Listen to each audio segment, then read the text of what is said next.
एक समय की बात है, गजासुर नामक एक असुर ने भगवान शिव को प्रसन्न करने के लिए घोर तपस्या की। उसकी तपस्या इतनी कठिन थी कि सभी देवता आश्चर्यचकित हो गए। उसकी तपस्या से प्रसन्न होकर भगवान शिव प्रकट हुए और बोले, वत्स, मैं तुम्हारी भक्ति से प्रसन्न हूं, कोई वरदान मांगो। गजासुर ने कहा, हे प्रभु, मैं चाहता हूं कि आप मेरे पेट में निवास करें ताकि मैं अमर हो जाऊं।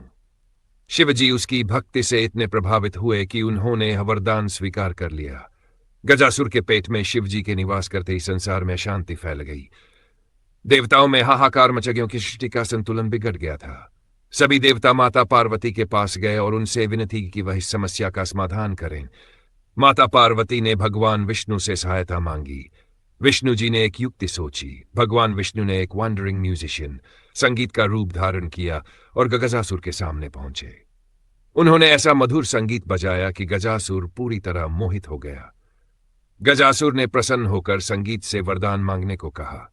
विष्णु जी ने चतुराई से कहा, मुझे आपका पेट चाहिए। गजासुर ने बिना सोचे समझे यह वरदान दे दिया। जैसे ही गजासुर ने वरदान दिया, भगवान शिव उसके पेट से बाहर आ गए। अपनी भूल का एहसास होते ही गजासुर भगवान शिव के चरणों में गिर पड़ा और क्षमा मांगने लगा। उसने प्रार्थना की, हे प्रभु, मेरी अंतिम इच्छा है कि मेरी मृत्यु के बाद मेरा सिर अमर रहे और किसी महान उद्देश्य के लिए उपयोग में आए। शिवजी ने उसकी यह इच्छा पूरी करने का वचन दिया। इसके बाद गजासुर का अंत हो गया। इस घटना के कुछ समय बाद माता पार्वती ने अपने उबटन से अपने पुत्र गणेश का निर्माण किया। गणेश जी को उन्होंने आदेश दिया कि वह उनके कक्ष की रक्षा करें और किसी को भी अंदर न आने दें। जब महादेव लौटे और गणेश जी ने उन्हें कक्ष में प्रवेश करने से रोका, तो क्रोधित होकर शिवजी ने उनका सिर काट दिया। जब माता पार्वती को यह जात हुआ तो वह अत्यंत दुखी हो गई और अपने पुत्र को पुनर्जीवित करने की मांग की। शिवजी ने गजासुर के सिर का उपयोग कर गणेश जी को नया जीवन दिया। उन्होंने गणेश जी को आशीर्वाद दिया कि वह प्रथम पूजनीय होंगे और हर शुभ कार्य में सबसे पहले उनकी पूजा होगी।